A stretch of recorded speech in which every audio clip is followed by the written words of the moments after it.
Hello and welcome to Middle East Matters. I'm Delano D'Souza. Coming up on the show this week, Iran reopens its embassy in Saudi Arabia. The move after a 7-year hiatus comes following a détente brokered by China.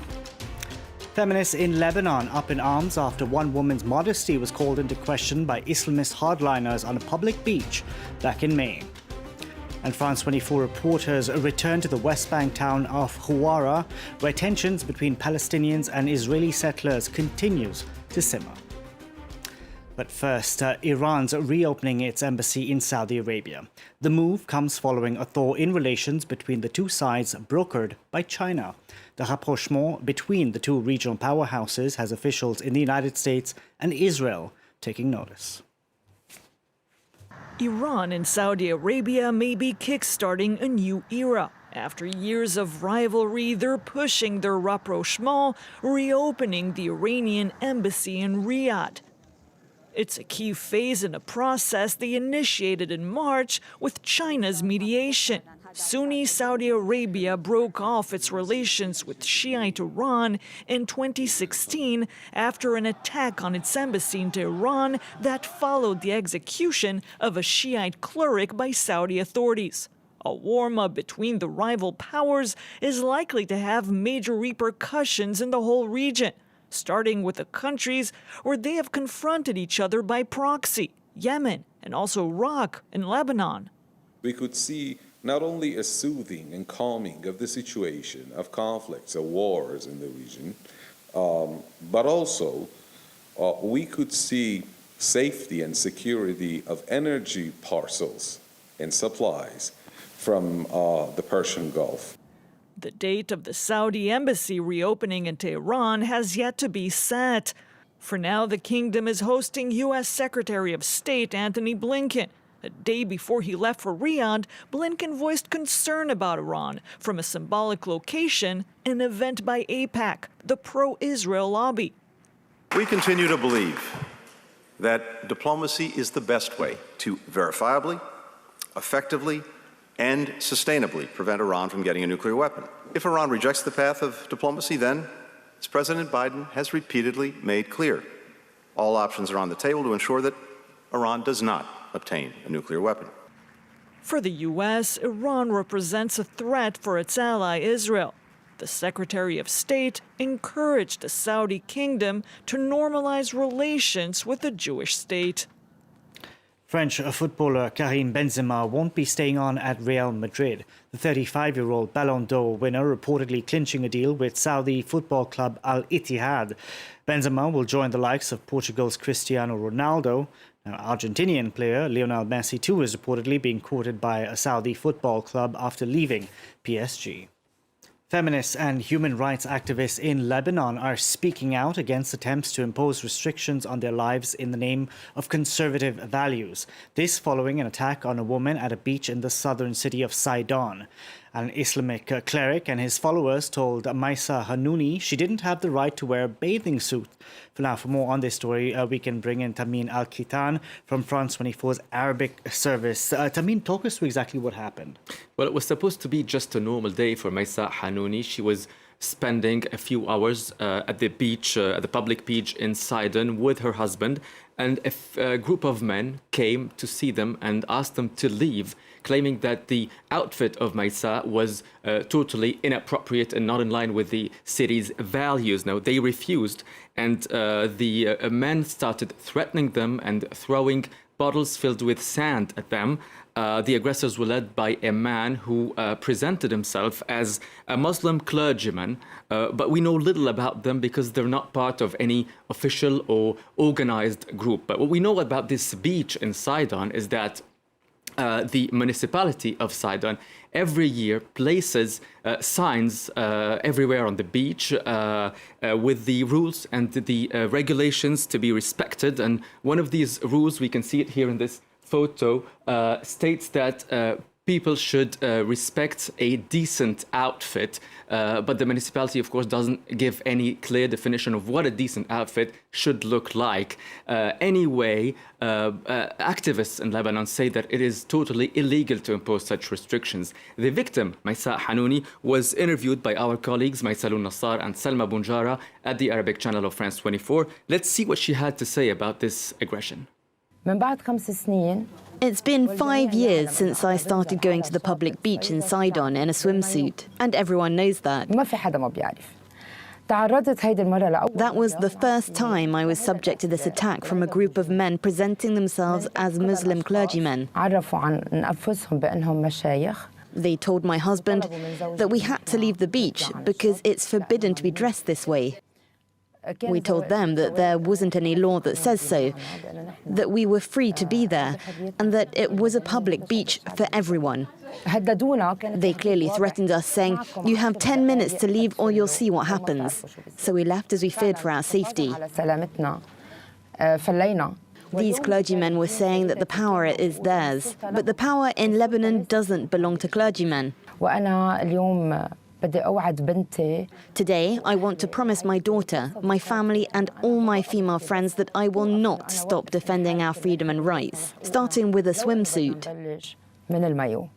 Tamin, talk us through the wave of reactions the story has been getting. A large wave of solidarity with Mayssa Hanouni was witnessed in Lebanon. She was joined by a group of feminist activists to demonstrate at the beach of Sidon, but also a counter demonstration was also organized by extremist and conservative groups. Now, on Twitter, for example, we have seen a video showing women in bikini. The user who shared it said that bikinis were back on the beach of Sidon. Now, we were able to confirm that this footage was indeed taken on the Sidon beach, but it is difficult to know whether it was filmed before or after the aggression. Also on social media, many have shared a photo by an Instagram account called Lebanese Fashion History. It's a tourism poster to promote Sidon, and it dates back to 1970, according to the Instagram account. People have pointed out the contrast between today's restrictions and the image of a woman and a man kissing and wearing beach outfits back then. Now, the victim in this case, Mayssa Hanouni, says she's not going to stop fighting for women's rights in Lebanon, and there's still a lot of work to be done. Lebanese society still suffers from femicides and other forms of violence against women, both domestic and in public spaces. Now, in a study by Statistics Lebanon for the NGO Abad, almost 95% of women say that they are in need for protection whenever they are outside their homes. Gender inequality is, of course, a big problem in Lebanon. The country ranks 119th in the Gender Equality Gap Index of the World Economic Forum. So a lot of work to be done. Thank you very much for that, Tamil Al-Kitan there. Now, tensions remain high in the West Bank town of Huwara. This over 3 months after Israeli settlers carried out what Israeli defense officials have called actions of terror. One general even labeling the weekend of violence back in February a pogrom. Now, France 24 reporters on the ground returned to Huwara, where groups of Israeli settlers are trying to take land by force, and attacks by Palestinian militants are stepping up. Huwara's location makes it a vulnerable town. It lies below a grouping of hills in the West Bank on which Jewish settlements have been built. This was where Abdullah Odeh realized his dream in 2009, a small amusement park on the hillside.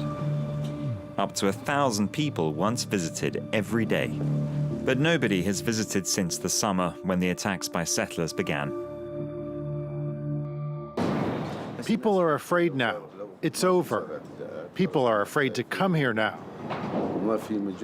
Nobody wants to risk their life to spend time here, especially as you never know when they will come and attack. Abdullah has lost everything he invested.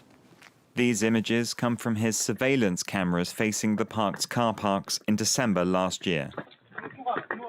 Young settlers were throwing stones at the entrance to the park and burning vehicles. The settler attacks here began long before the punitive expedition last February. That was when several dozen settlers entered Huwara and set fire to vehicles and houses in revenge for the deaths of 2 of their own, killed by a Palestinian. One of the settlers' top priorities is expanding into the north of the West Bank, as far as Nablus. This area is one of the most violent in the Palestinian territories. Among the most extremist of these settlers are what's known as the Hilltop Youth, aged between 15 and 25 at most, who are often behind the attacks on the Palestinians. They've agreed to give us a rare interview. On this particular day, an illegal outpost set up a few days earlier by this group of Hilltop Youth had just been dismantled by Israeli police, only strengthening their determination. Every hill is territory of the land of Israel. Of course, we have to make our own calculations to know where to settle, but every hill is our land. In Joshua's time, every hill was also at war. Every hill must be conquered. Our weapon here is construction. With construction, we can conquer these places. Back to Hawara, the West Bank town where settlers led the punitive expedition. A bypass road allowing settlers to reach their buildings without passing through the town is under construction. Settlers and Israeli soldiers on the current road are frequently targeted by armed Palestinian militants.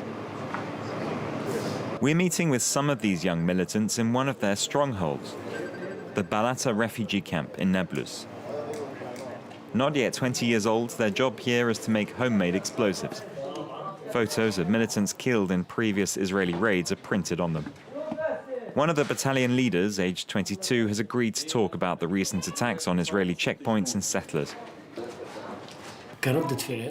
It's a normal reaction.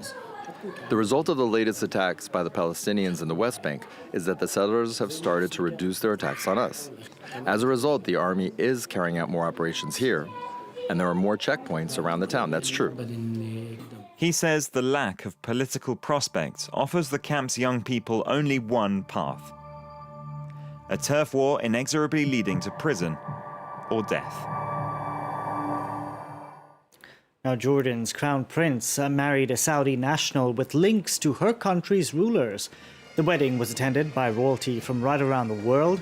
High-profile figures, including the US First Lady and Britain's Prince and Princess of Wales, were also in attendance. Jordan's 28-year-old Prince Hussein was named heir by his father back in 2009.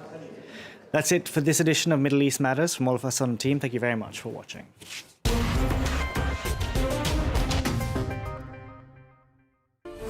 35 years ago, anti-apartheid activist Dulcie September, the representative of Nelson Mandela's African National Congress in France, was murdered in central Paris. C'était vraiment une personne complètement dévouée à la cause. Moi, je l'avais surnommée l'incorruptible. Whose toes was she stepping on? Why was the investigation unsuccessful? We do know, from what we understand, is that French officials were involved in cleaning up her papers subsequent to her murder. Who killed the political activist? Was it a state-sponsored crime?